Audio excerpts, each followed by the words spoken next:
Hello বন্ধুরা, YouTube math স্কুলের পক্ষ থেকে নতুন একটা ভিডিও তোমাদের স্বাগত জানাই। আশা করি তোমরা সকলে ভালো আছো। আমরা করছিলাম ডব্লিউবিটি এর মাধ্যমিক টেস্ট পেপার 2021-এর সাজেশান 2021-এর অঙ্কগুলি। আগের ভিডিওতে আমরা 32 দাগ পর্যন্ত অঙ্কগুলি সমাধান করেছিলাম। আজ আমরা 33 দাগ থেকে শুরু করব। তাই এই সাজেশানের অঙ্কগুলি কত নম্বর পেজে আছে? 32 নম্বর পেজে আছে। তা 33 নম্বর অঙ্কে কী আছে দেখো। 33 নম্বর অঙ্কে আমরা দেখতে পাচ্ছি যে অকেন্দ্রীয় বৃত্তের ইবি একটি জ্যা। বি বিন্দুতে অঙ্কিত স্পর্শক বর্ধিত ও কে পি বিন্দুতে ছেদ করে। যদি কোণ বিএপি সমান 30 ডিগ্রি হয় তবে কোণ এবিপির মান কী হবে আমাদের বের করতে হবে। এখানে 4টি অপশান দেওয়া আছে। তাহলে প্রথম আমরা এখানে ছবিটা অঙ্কন করে নিচ্ছি, তবে তোমরা সহজেই বুঝতে পারবে। তা দেখো, এখানে আমরা ছবিটা অঙ্কন করে নিচ্ছি। এই অকেন্দ্রীয় বৃত্তের একটি জ্যা এবি, বি বিন্দুতে অঙ্কিত স্পর্শক হচ্ছে সিডি। এবার এই বর্ধিত ও এ সিডি স্পর্শককে পি বিন্দুতে ছেদ করেছে। অঙ্কে বলা আছে বিএপি অর্থাৎ এই কোণটা 30 ডিগ্রি হলে আমাদের এবিপি অর্থাৎ এই কোণের মানটা বের করতে হবে। কেমন? তা দেখো অঙ্কটা আমরা কিভাবে করছি। এই বি বিন্দুতে স্পর্শক হচ্ছে সিডি। তা আমরা কি জানি বন্ধুরা? আমরা জানি স্পর্শ বিন্দুতে স্পর্শ বিন্দুগামী ব্যাসার্ধ, অর্থাৎ এক্ষেত্রে আমরা কি পাচ্ছি ব্যাসার্ধটা এই ওবি। এটা কিভাবে থাকবে? লম্ব অবস্থায় থাকবে, অর্থাৎ সেক্ষেত্রে আমরা এই কোণটা 90 ডিগ্রি পেয়ে যাচ্ছি। কেমন? এবার যদি আমরা এপাশের এই ছোটো কোণটার মান বের করতে পারি তাহলে সহজেই আমরা এবিপি কোণের মান পেয়ে যাব। তা প্রথমে আমরা লিখে নিই যে সিডি এখানে স্পর্শক আর ওবি ব্যাসার্ধ। অতএব আমরা কি পাবো? আমরা পাবো ওবি লম্ব সিডি, অর্থাৎ এখান থেকে আমরা লিখতে পারি কোণ ও বিপি সমান 90 ডিগ্রি। এবার দেখো এই ছোটো কোণটার মান আমরা কিভাবে বের করছি। ত্রিভুজটা লক্ষ্য করো, এখানে ত্রিভুজ ও এ বি, এই ত্রিভুজের আমরা কি পাচ্ছি? আমরা ও এ সমান ও বি পাচ্ছি। কেন? এরা হচ্ছে একই বৃত্তের ব্যাসার্ধ।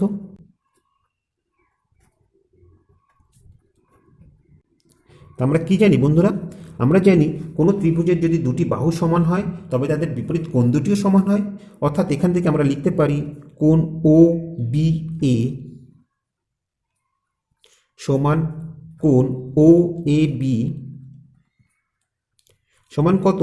কোণের মান বলে দেওয়া আছে 30 ডিগ্রি, সমান 30 ডিগ্রি। অর্থাৎ এক্ষেত্রে আমরা ও বি এ কোণের মানও 30 ডিগ্রি পেলাম। এবার দেখো এখান থেকে আমরা কি লিখতে পারি?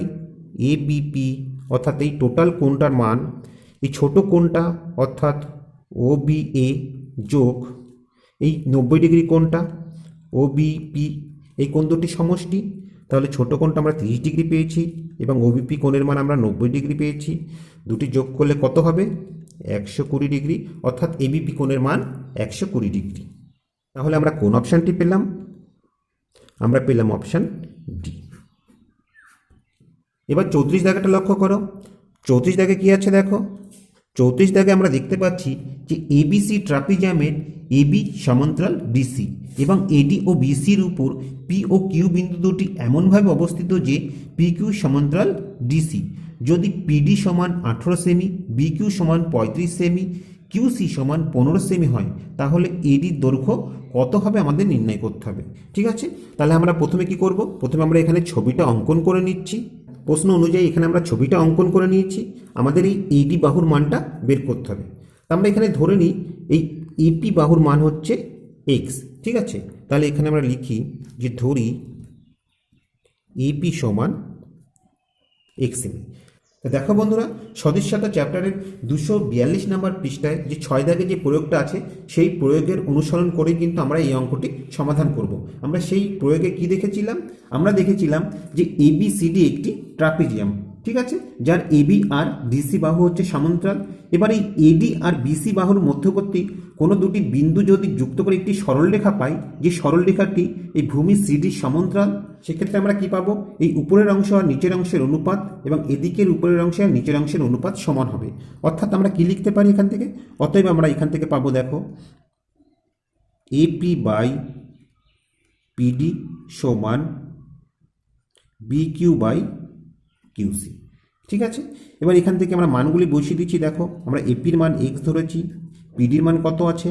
18 আছে, বি কিউর মান 35 আছে, এবার দেখো কিউসির মান 15 আছে। ঠিক আছে। এবার এখান থেকে কোনাকুনি গুণ করলে আমরা কি পাচ্ছি?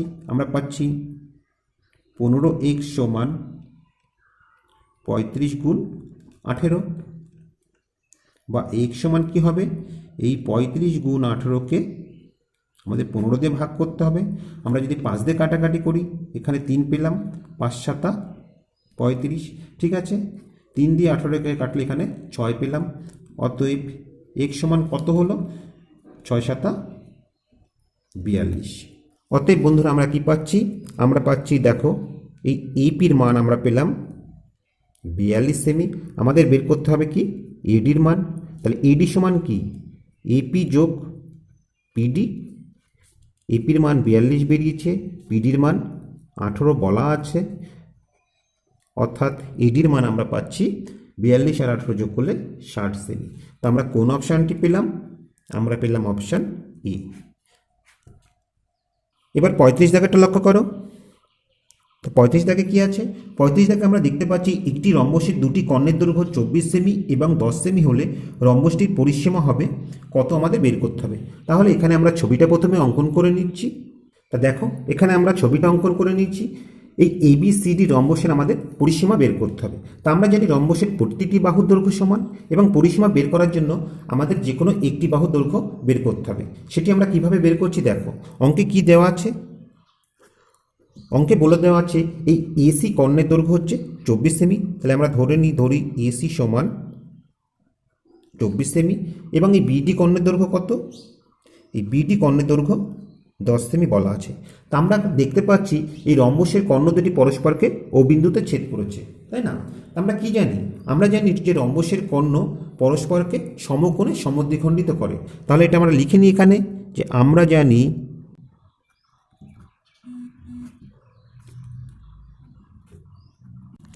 রম্বসের কর্ণদ্বয়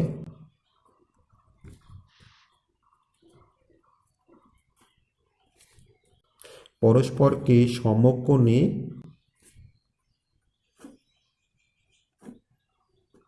সমদ্বিখণ্ডিত করে। কেমন? তাহলে দেখো এই এও এর দৈর্ঘ্য কি হবে? অতএব আমরা পাবো, দেখো এ ও দৈর্ঘ্য পাবো এই এসি কর্ণের অর্ধেক, তাহলে হাফ অফ এসি। এসির মান কত? 24 বলে দেওয়া আছে, অর্থাৎ আমরা 12 সেমি পেলাম এই ইও দৈর্ঘ্য। ঠিক আছে। ঠিক একইভাবে দেখো বন্ধুরা, এই ডিও দৈর্ঘ্য কি হবে? ডিও দৈর্ঘ্য হবে হাফ অফ বিডি। বিডির মান কত? 10 বলে দেওয়া আছে, অর্থাৎ আমরা ডিওর মান 5 সেমি পেলাম, অর্থাৎ এটা আমরা পেলাম 5 সেমি। এইবার যেহেতু কর্ণ দুটি পরস্পরকে সমকোণে সমদ্বিখণ্ডিত করে, অর্থাৎ এই কোণটা 90 ডিগ্রি, তাহলে আমরা কি পাচ্ছি? আমরা পাচ্ছি ও এ ডি একটি সমকোণী ত্রিভুজ। তাহলে এখানে আমরা লিখে নিই ত্রিভুজ ও এ ডি সমকোণী ত্রিভুজের, দেখো এই সমকোণের বিপরীত বাহু অর্থাৎ এডি হচ্ছে এই ক্ষেত্রে অতিভুজ। তাহলে অতিভুজ স্কয়ার সমান ভূমি স্কয়ার। ভূমি যদি আমরা ও এ ধরি তাহলে ও এ স্কয়ার, এবং লম্ব যদি ডিও ধরি তাহলে ডিও স্কয়ার। এবার আমরা মানগুলি বসিয়ে দিচ্ছি, বা এডি স্কয়ার সমান ও এ সমান 12 সেমি, তাহলে 12 স্কয়ার যোগ ডিও হচ্ছে 5, 5 স্কয়ার। ঠিক আছে। বা এডি স্কয়ার সমান কি হচ্ছে? দেখো 12কে স্কয়ার করলে আমরা 144 পাচ্ছি, 5কে স্কয়ার করলে আমরা 25 পাচ্ছি। বা এডি স্কয়ার সমান কি হবে?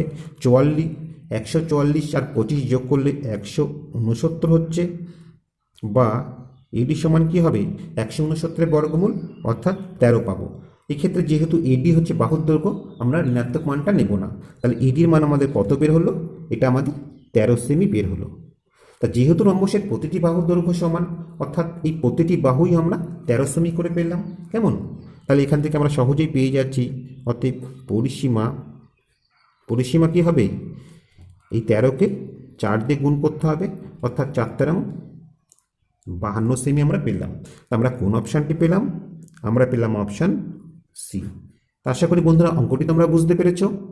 এবার 36 জায়গাটা লক্ষ্য করো। 36 জায়গাটা কি আছে দেখো। 36 জায়গায় আমরা দেখতে পাচ্ছি যে ত্রিভুজ এবিসি ও ত্রিভুজ পিকিউআর এর এবি ইজ টু পিকিউ সমান বিসি ইজ টু কিউআর সমান সিএ ইজ টু এটা ইস্টু হবে, ঠিক আছে।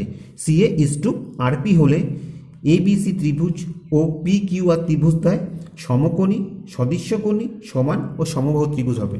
তো এখানে আমরা কি দেখতে পাচ্ছি বন্ধুরা, দেখো এখানে ত্রিভুজ দুটির অনুরূপ বাহুগুলোর অনুপাত সমান, আর ত্রিভুজের অনুরূপ বাহুগুলির অনুপাত সমান হলে ত্রিভুজ দুটি সদৃশ্য ত্রিভুজ হয়, ঠিক আছে।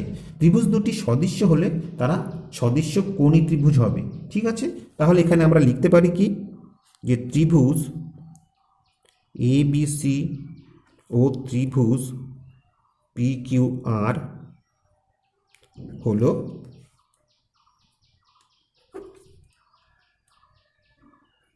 সদৃশ্যকোণী, ঠিক আছে। তা আমরা কোন অপশানটি পেলাম, আমরা পেলাম অপশান বি। কেমন, এবার 37 জায়গাটা লক্ষ্য করো। 37 জায়গায় কি আছে, ত্রিভুজ এবিসি ও ত্রিভুজ পি কিউ আর সদৃশ্যকোণী ত্রিভুজ দ্বয়ের এ কোণ সমান 47 ডিগ্রি ও কিউ কোণ সমান 83 ডিগ্রি হলে সি কোণের মান কত হবে আমাদের বের করতে হবে। কেমন, তো এখানে প্রথমে আমরা ছবিটা অঙ্কন করে নিচ্ছি। তা দেখো এখানে আমরা ছবিটা অঙ্কন করে নিয়েছি। এই এবিসি ত্রিভুজের এই এ কোণ হচ্ছে 47 ডিগ্রি এবং এদিকে এই কিউ কোণটা হচ্ছে 83 ডিগ্রি। আমাদের এই ত্রিভুজের সি কোণের মানটা বের করতে হবে, ঠিক আছে। তা যেহেতু ত্রিভুজ দুটি সদৃশ্যকোণী অর্থাৎ এদের অনুরূপ কোণগুলির মান সমান হবে, এক্ষেত্রে আমরা এ কোণ যদি 47 ডিগ্রি পাই তাহলে এক্ষেত্রে আমরা পি কোণটাও 47 ডিগ্রি পাবো। এক্ষেত্রে দেখো এই কিউ কোণ যদি 83 ডিগ্রি পাই আমরা এই বি কোণের মানও 83 ডিগ্রি পাবো, ঠিক আছে। এবার দেখো আমাদের এই সি কোণের মান বের করতে হবে। তাহলে আমরা কি পাচ্ছি দেখো, ত্রিভুজ এ বি সি এর এই সি কোণের মান কি হবে, 180 ডিগ্রি থেকে এই দুটি কোণের সমষ্টি বাদ দিলে আমরা সি কোণের মান পেয়ে যাব। তাহলে বি কোণের মান হচ্ছে 83 ডিগ্রি এবং এ কোণের মান 47 ডিগ্রি। তা আমরা কি পাচ্ছি, 180 ডিগ্রি বিয়োগ 83 ডিগ্রি এবং 47 ডিগ্রি যোগ করলে আমরা 130 ডিগ্রি পাবো। 180 থেকে 130 ডিগ্রি বাদ দিলে আমরা 50 ডিগ্রি পাবো। অর্থাৎ আমরা কোন অপশানটি পেলাম, আমরা পেলাম অপশান সি। কেমন, আশা করি বন্ধুরা অঙ্কটি তোমরা বুঝতে পেরেছ। এবার 38 জায়গাটা লক্ষ্য করো। তা 38 দাগ থেকে আমরা দেখতে পাচ্ছি পরিমিতির অঙ্ক শুরু হয়েছে। 38-এ যে অঙ্কটি আছে সেটি হচ্ছে একটি আয়তঘনের মাত্রাগুলি যথাক্রমে 25 সেমি, 15 সেমি ও 9 সেমি। এই আয়তঘনের সমান আয়তনের একটি ঘনকের প্রতিটি ধারের দৈর্ঘ্য কত হবে আমাদের বের করতে হবে। এখানে 4টি অপশান দেওয়া আছে। তা আমরা জানি বন্ধুরা আয়তঘনের 3টি মাত্রা থাকে, সেগুলি হচ্ছে দৈর্ঘ্য, প্রস্থ আর উচ্চতা। তো এই ক্ষেত্রে আমরা ধরে নিতে পারি যে আয়তঘনের দৈর্ঘ্য 25 সেমি, প্রস্থ 15 সেমি এবং উচ্চতা হচ্ছে 9 সেমি। তাহলে এই আয়তঘনের আয়তন কি হবে, স্বাভাবিকভাবেই আমরা কি পাবো, দৈর্ঘ্য গুণ প্রস্থ গুণ উচ্চতা, অর্থাৎ 25 গুণ 15 গুণ আয়তন। এবার আমাদের বের করতে হবে এই আয়তনের সমান আয়তনের একটি ঘনকের প্রতিটি ধারের দৈর্ঘ্য। তাহলে আমরা ধরে নিতে পারি যে ধরি ঘনকের প্রতিটি ধারের দৈর্ঘ্য এ সেমি। তাহলে এই ঘনকের আয়তন কি হবে, আমরা জানি ঘনকের আয়তন হচ্ছে বাহু কিউ, অর্থাৎ আমরা পাবো এ কিউ। আর এই এ কিউ সমান এই আয়তঘনের আয়তনের সমান, অর্থাৎ এই দুটি সমান শর্ত অনুসারে। তাহলে এখান থেকে আমরা কি পাচ্ছি দেখো, আমরা এখান থেকে পাচ্ছি বা এ কিউ সমান, এটিকে যদি আমরা ভেঙে দিই 5 5 25, তাহলে 5 গুণ 5, ঠিক আছে। 15কে যদি আমরা ভেঙে দিই 3 5 15, অর্থাৎ 5 গুণ 3, এবং 9কে ভাঙলে আমরা 3 গুণ 3 পাবো। বা এ সমান কি হবে দেখো, এখানে 3টে থেকে আমরা একটি করে নেব, একটি পাশ নিলাম। এক্ষেত্রেও দেখো 3টে 3 থেকে আমরা একটি 3 নেব, অতএব আমরা এ সমান পেলাম 15। তাহলে আমাদের উত্তর কি বের হলো, অতএব ঘনকের প্রতিটি ধারের দৈর্ঘ্য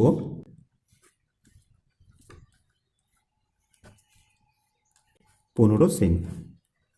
আমরা কোন অপশানটি পেলাম, আমরা পেলাম অপশান ডি। কেমন, এবার 39টা লক্ষ্য করো। 39-এ কি আছে দেখো, 39-এ বলা আছে যে একটি ঘনকের প্রতিটি বাহুকে 3 গুণ বৃদ্ধি করলে সেটির আয়তন যত গুণ হবে তা হলো, এখানে 4টি অপশান দেওয়া আছে, যেটি সঠিক আমাদের সেটি নির্বাচন করতে হবে, ঠিক আছে। তো আমরা প্রথমে ধরে নিতে পারি যে ধরি ঘনকের প্রতিটি বাহু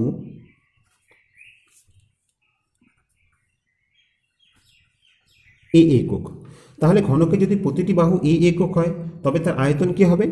আমরা জানি ঘনকের আয়তন হচ্ছে বাহু কিউ, অর্থাৎ এখান থেকে আমরা পাচ্ছি আয়তন সমান এ কিউ ঘন একক।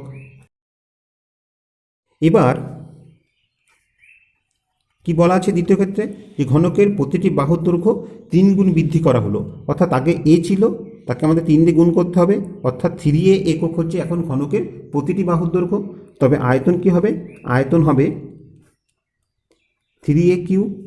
3a কিউ করলে আমরা কত পাবো? 3কে কিউ করলে আমরা 27 পাবো, এবং একে কিউ করলে আমরা এ কিউ পাবো, অর্থাৎ 27 এ কিউ ঘন একক।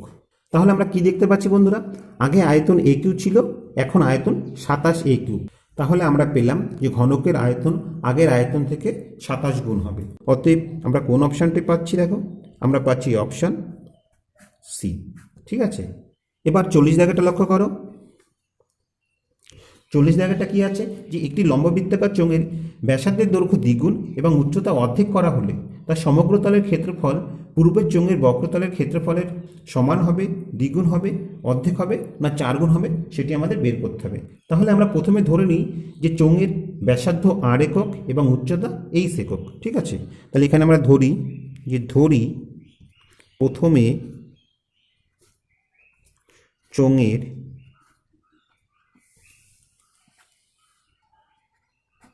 ব্যাসার্ধ আর একক, উচ্চতা এইচ একক। তবে বক্রতলের ক্ষেত্রফল কি হবে? চোঙের বক্রতলের ক্ষেত্রফল হবে, আমরা জানি চোঙের বক্রতলের ক্ষেত্রফল হচ্ছে 2πr/h এত বর্গ একক, যেখানে আর হচ্ছে ব্যাসার্ধ, এইচ হচ্ছে উচ্চতা। এবার দেখো পরে কি বলা হয়েছে, যে পরে বলা হয়েছে চোঙের ব্যাসার্ধ কি হবে? চোঙের ব্যাসার্ধকে দ্বিগুণ করা হলো, অর্থাৎ আগে আর ছিল, এবার তাকে 2 দিয়ে গুণ করলে আমরা 2r একক পেলাম। এবং উচ্চতা কি হচ্ছে? আগের উচ্চতার অর্ধেক, অর্থাৎ আগে উচ্চতা এইচ ছিল, তাকে 2 দিয়ে ভাগ করা হবে, তাহলে এত একক পেলাম। অতএব চোঙের বক্রতলের ক্ষেত্রফল কি হচ্ছে? দেখো পরে বক্রতলের ক্ষেত্রফল হচ্ছে 2πr/h। এখানে আমরা 2π বসিয়ে দিলাম, আর কত এখানে? আর বলতে এখানে 2r বসিয়ে দিলাম। এইচ কত এখানে? এইচ হচ্ছে এখানে h/2, h/2 বসিয়ে দিলাম, এত বর্গ একক। ঠিক আছে, এবার দেখো এখান থেকে 2 কেটে গেল, অতএব আমাদের বক্রতলের ক্ষেত্রফল কি হলো? 2πr/h বর্গ একক। তা আমরা কি দেখতে পাচ্ছি বন্ধুরা? আগে বক্রতলের ক্ষেত্রফল 2πr/h বর্গ একক ছিল, এবং ব্যাসার্ধ দ্বিগুণ এবং উচ্চতা অর্ধেক করার ফলে আমরা নতুন যে বক্রতলের ক্ষেত্রফল পেলাম সেটিও 2πr/h বর্গ একক। অতএব আমরা কি পেলাম? দুই ক্ষেত্রেই সমান হবে এদের বক্রতলের ক্ষেত্রফল। আমরা কোন অপশানটি পেলাম? আমরা পেলাম অপশান এ। এবার 41 জায়গাটা লক্ষ্য করো। 41 জায়গায় কি বলা আছে দেখো। 41 জায়গায় আমরা দেখতে পাচ্ছি যে একটি লম্ববৃত্তাকার চোঙের উচ্চতা ভূমির ব্যাসের সমান ও আয়তন 2156 ঘন সেমি হলে চোঙটির ব্যাসার্ধ কত আমাদের নির্ণয় করতে হবে। তা দেখো এক্ষেত্রে আমরা ধরে নিতে পারি যে চোঙের উচ্চতা 8 সেমি এবং ব্যাসার্ধ 8 সেমি। ঠিক আছে, তাহলে আমরা ধরে নিই যে চোঙের উচ্চতা 8 সেমি আর ব্যাসার্ধ 8 সেমি। এবার অঙ্কে কি বলা আছে? যে অঙ্কে বলা আছে এই উচ্চতাটা চোঙের ব্যাসের সমান। তা ব্যাসার্ধ আমরা আর ধরেছি, তাহলে ব্যাস কি হবে? 2r। অতএব এখান থেকে আমরা কি লিখতে পারি? যে চোঙের উচ্চতা এই সমান ব্যাস 2r সেমি। ঠিক আছে, এই সত্যটা আমরা এখান থেকে পেলাম। এবার দেখো চোঙের আয়তন কি হবে? আয়তন সমান আমরা কি জানি? আমরা জানি πr²h, যেখানে আর হচ্ছে চোঙের ব্যাসার্ধ এবং এইচ হচ্ছে উচ্চতা। এটি সমান কত বলে দেওয়া আছে? অঙ্কে বলে দেওয়া আছে 2156। এবার এখানে আমরা এই এইচের মানটা এখানে বসিয়ে দেবো, ঠিক আছে। তা দেখো এখান থেকে আমরা কি পাচ্ছি, বা পায়ের মান আমরা 22/7 বসিয়ে দিলাম, ইন্টু আর স্কোয়ার ছিল বসিয়ে দিলাম, ইন্টু এইচ বলতে কত 2r, এখানে আমরা 2r বসিয়ে দিলাম, সমান 2156।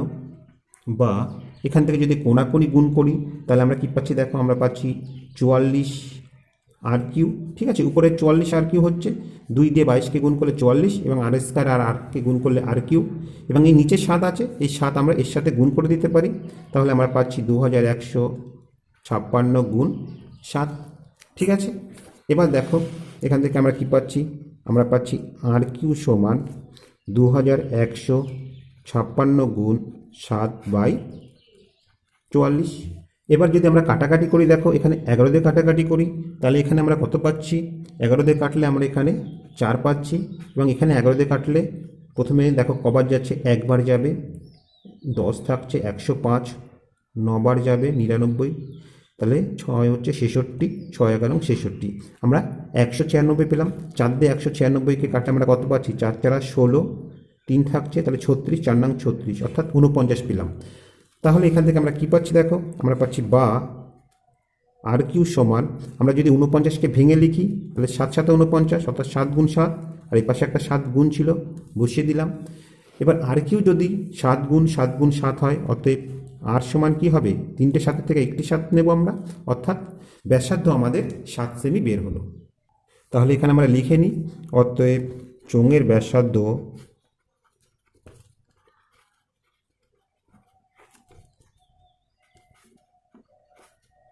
7 সেমি। তা আমরা কোন অপশানটি পেলাম, আমরা পেলাম অপশান এ, ঠিক আছে। আশা করি বন্ধুরা অঙ্কটি তোমরা বুঝতে পেরেছ। এবার 42 দাগেরটা লক্ষ্য করো। 42 দাগে কি আছে দেখো, 42 দাগে আমরা দেখতে পাচ্ছি কোনো গোলকের ব্যাসার্ধ 3 গুণ হলে তার ক্ষেত্রফল বৃদ্ধি পাবে কত গুণ আমাদের বের করতে হবে, ঠিক আছে। তাহলে প্রথমে আমাদের গোলকের ব্যাসার্ধটা ধরে নিতে হবে। তা আমরা ধরি প্রথমে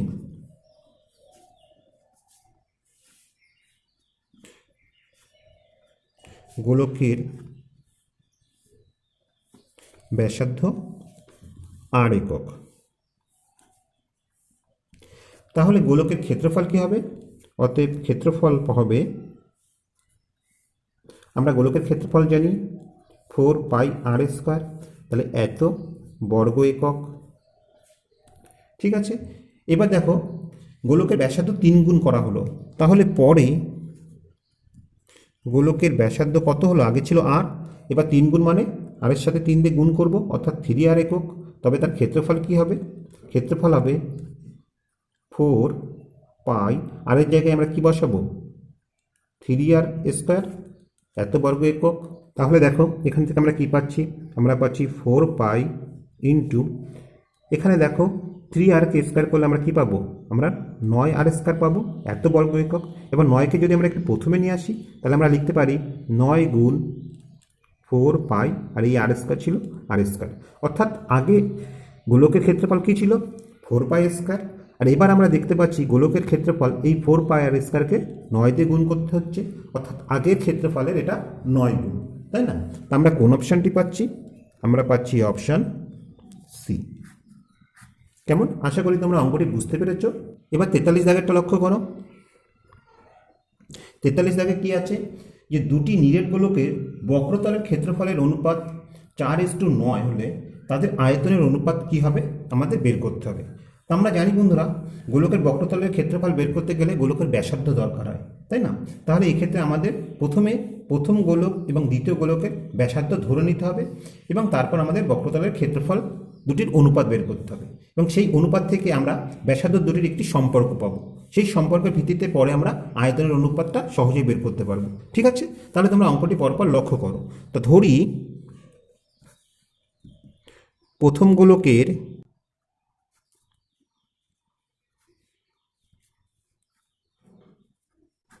ব্যাসার্ধ r1 একক, তবে তার বক্রতলের ক্ষেত্রফল কি হবে, বক্রতলের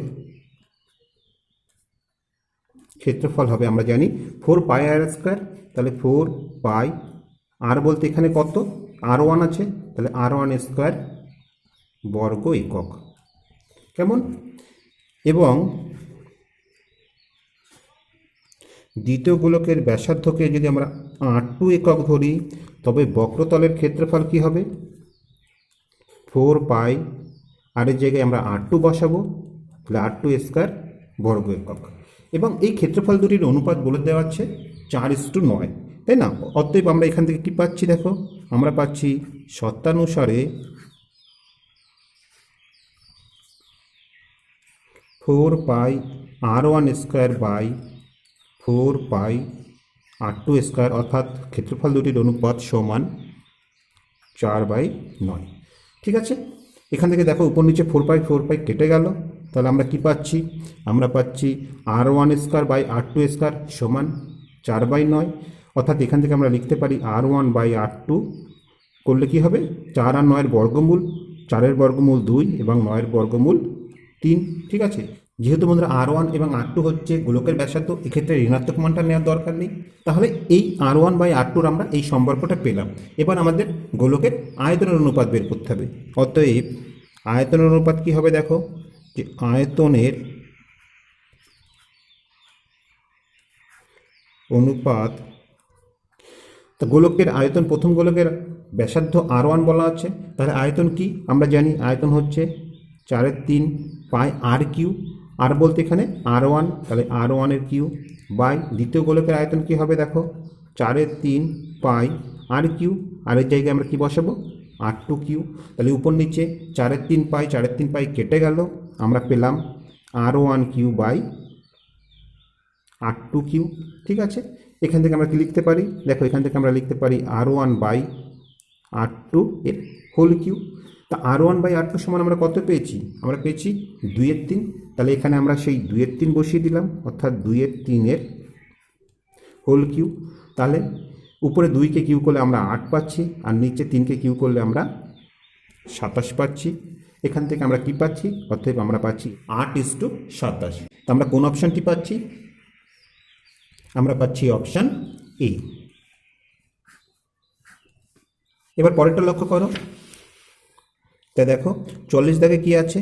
44 দাগে আমরা দেখতে পাচ্ছি যে একটি লম্ববৃত্তাকার শঙ্কুর উচ্চতা ও তির্যক উচ্চতা যথাক্রমে 12 সেমি ও 13 সেমি হলে শঙ্কুটির আয়তন কি হবে আমাদের বের করতে হবে। ঠিক আছে, তাই এখানে বলে দিচ্ছি কি, শঙ্কুর উচ্চতা, অর্থাৎ উচ্চতা এই সমান বলা আছে 12 সেমি, এবং তির্যক উচ্চতা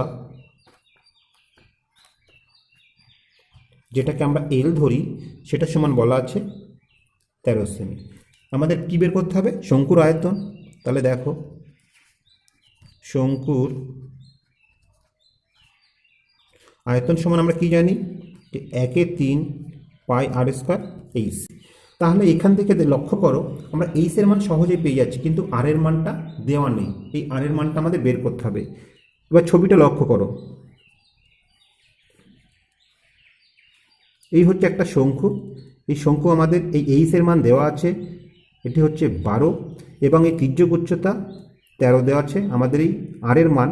অর্থাৎ এই যে ত্রিভুজটা আমরা পেলাম এ ও বি, যে ত্রিভুজ পেলাম, এই ত্রিভুজের ওবি হচ্ছে শঙ্কুর ব্যাসার্ধ, সেই ব্যাসার্ধ আমাদের আর এর মানটা বের করতে হবে। তাই এখান থেকে আমরা কি পাচ্ছি দেখো, আমরা জানি যে ভূমি স্কোয়ার যোগ লম্ব স্কোয়ার সমান অতিভুজ স্কোয়ার। এক্ষেত্রে ভূমি হচ্ছে আর, তাহলে আর এর স্কোয়ার যোগ লম্ব কি, এখানে দেখো লম্ব হচ্ছে যে উচ্চতাটা আছে সেই উচ্চতা, অর্থাৎ এইচ স্কোয়ার সমান অতিভুজ হচ্ছে এখানে তির্যক উচ্চতা, অর্থাৎ এল স্কোয়ার। ঠিক আছে, এটি আমরা পাচ্ছি। এবার এখান থেকে আর এর মান আমাদের বের করতে হবে। তা দেখো আর সমান আমরা কি লিখতে পারি?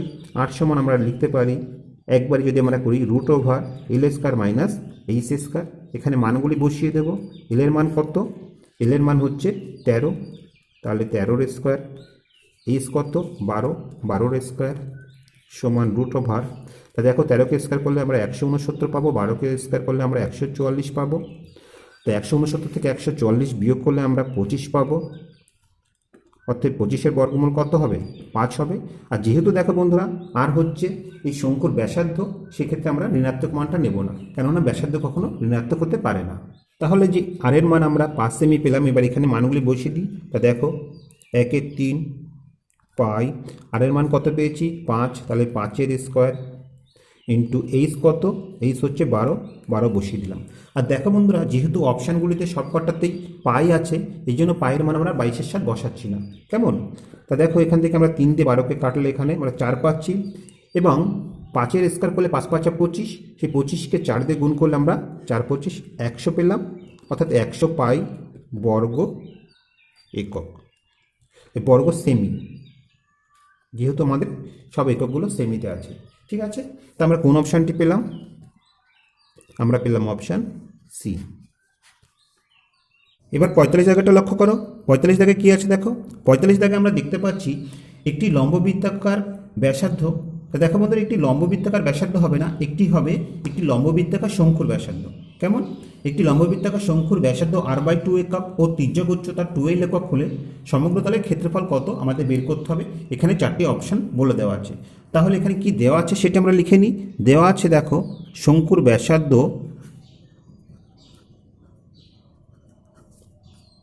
r/2 একক, তির্যক উচ্চতা যেটিকে আমরা এল ধরি, সেটি কি দেওয়া আছে এখানে দেওয়া আছে 12 একক। কেমন? তাহলে শঙ্কুর সমগ্রতলের ক্ষেত্রফল কি হয়? সমগ্রতলের ক্ষেত্রফল সমান আমরা জানি পাই আর এল প্লাস আর, তাই না? এত বর্গ একক। এখানে দেখো বন্ধুরা, আর হচ্ছে ব্যাসার্ধ এবং এল হচ্ছে তির্যক উচ্চতা। তা আর ব্যাসার্ধ কত দেওয়া আছে? r/2। তাহলে এখানে আমরা আরের জায়গায় কি বসাবো? r/2 বসাবো। কেমন? তাহলে আমরা আরের জায়গায় r/2 বসিয়ে দিলাম, এবং এলের জায়গায় কত বসাবো? 12। তাহলে এখানে আমরা 12 বসালাম। ঠিক আছে, এই হচ্ছে শঙ্কুর সমগ্রতলের ক্ষেত্রফল। এবার দেখো, আমরা অপশানে দেখতে পাচ্ছি এখানে এলের আগে কিন্তু 2 নেই। তাহলে আমাদের কি করতে হবে? এই ব্র্যাকেটের মধ্যে থেকে 2 কমন নিতে হবে। তাহলে সেটি আমরা করছি। তাহলে এখানে আমরা পাচ্ছি পাই ইন্টু r/2। এই ব্র্যাকেট থেকে যদি আমরা 2 কমন নিই, তাহলে ব্র্যাকেটের মধ্যে কী পাবো? এল পাবো। যোগ বসালাম। এবার এখানে কত বসাতে হবে? এখানে আমাদের এমন একটা সংখ্যা বসাতে হবে যাকে 2 দিয়ে গুণ করলে আমরা r/2 পাবো। সেটি কি হবে?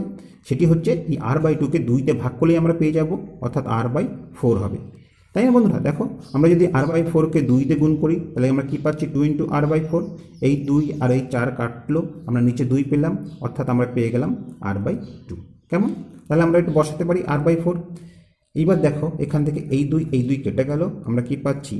পাই আর ইন্টু এল প্লাস r/4 বর্গ একক। তো আশা করি বন্ধুরা তোমরা এটা বুঝতে পেরেছ। তো আমরা কোন অপশানটি পেলাম? আমরা পেলাম অপশান বি। এবার 46 জায়গাটা লক্ষ্য করো। 46 জায়গায় কি আছে দেখো। 46 জায়গায় আমরা দেখতে পাচ্ছি একটি শঙ্কুর ভূমির ব্যাসার্ধ ও একটি চোঙের ভূমির ব্যাসার্ধ সমান, তাদের লম্ব উচ্চতা সমান, তাদের আয়তনের অনুপাত কত আমাদের বের করতে হবে। তা দেখো, এখানে ভূমির ব্যাসার্ধ লম্ব উচ্চতা কিছুই বলে দেওয়া নেই, তাহলে সেই দুটি আমাদের ধরে নিতে হবে। তা আমরা ধরি শঙ্কুর ভূমির ব্যাসার্ধ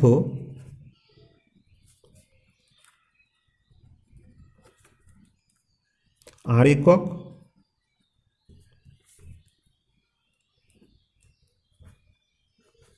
লম্ব উচ্চতা এইচ একক, এবং পাশাপাশি আমরা ধরে নিই যে চোঙের ভূমির ব্যাসার্ধ আর একক, লম্ব উচ্চতা এইচ একক। যেহেতু প্রশ্নে বলে দেওয়া আছে যে ভূমির ব্যাসার্ধ আর লম্ব উচ্চতা দুই ক্ষেত্রেই সমান, অতএব শঙ্কুর আয়তন কি হবে? শঙ্কুর আয়তন আমরা জানি 1/3 পাই আর স্কোয়ার এইচ, এত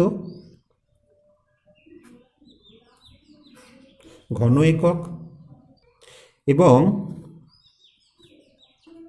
চোঙের আয়তন কি? চোঙের আয়তন দেখো পাই আর স্কোয়ার এইচ, এত ঘন একক। অতএব আয়তনের অনুপাত আমরা কি পাবো? আয়তনের অনুপাত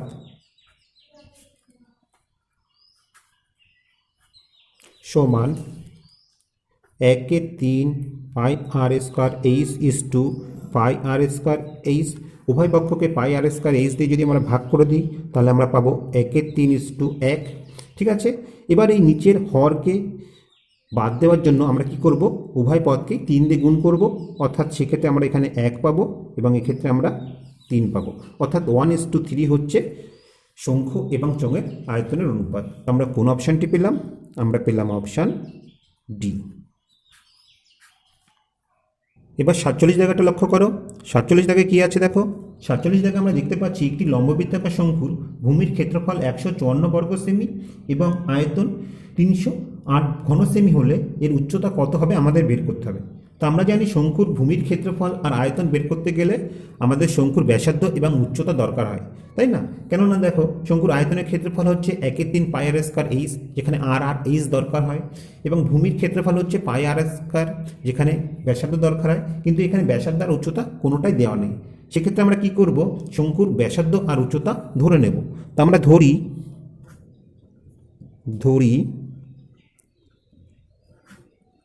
শঙ্কুর ব্যাসার্ধ 8 সেমি এবং উচ্চতা 8 সেমি। এই উচ্চতা কিন্তু লম্ব উচ্চতা, তির্যক উচ্চতা নয়। ঠিক আছে, তা দেখো এই যে শঙ্কু আছে, এই শঙ্কুর ব্যাসার্ধ যদি 8 সেমি হয় তবে এই ভূমির ক্ষেত্রফল কি হবে? ভূমির ক্ষেত্রফল হবে পাই আর স্কোয়ার। ঠিক আছে, তাহলে এখান থেকে আমরা কি লিখতে পারি? অতএব আমরা লিখতে পারি দেখো পাই আর স্কোয়ার সমান 154, এবং এই সমীকরণে পায়ের মান বসিয়ে দিলে আমরা সহজেই আর এর মান পেয়ে যাব। তো পায়ের জায়গায় আমরা 22/7 বসিয়ে দিলাম, ইন্টু আর স্কোয়ার সমান 154। এখান থেকে আমরা লিখতে পারি দেখো 22 আর স্কোয়ার সমান, আমরা যদি কোনাকুনি গুণ করে দিই তাহলে আমরা পাচ্ছি 154 গুণ 7, বা আর স্কোয়ার সমান কী হবে 154 গুণ 7/22। 154-এর মধ্যে 22 7 বার যাবে, অর্থাৎ আর স্কোয়ার সমান আমরা পাচ্ছি 7 গুণ 7। এখান থেকে আমরা আর সমান কী পাবো? আমরা পাবো 7 সেমি, অর্থাৎ আর এর মান পেয়ে গেছি।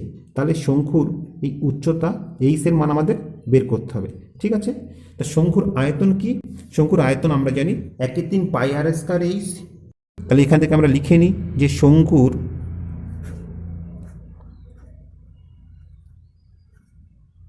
আয়তন 1/3 পাই আর স্কয়ার এইচ, এটি হচ্ছে শঙ্কুর আয়তন। তা এটি সমান বলা আছে কত? 308। এখানে আর আর পায়ের মান বসালে সহজেই আমরা এইচের মানটা পেয়ে যাব।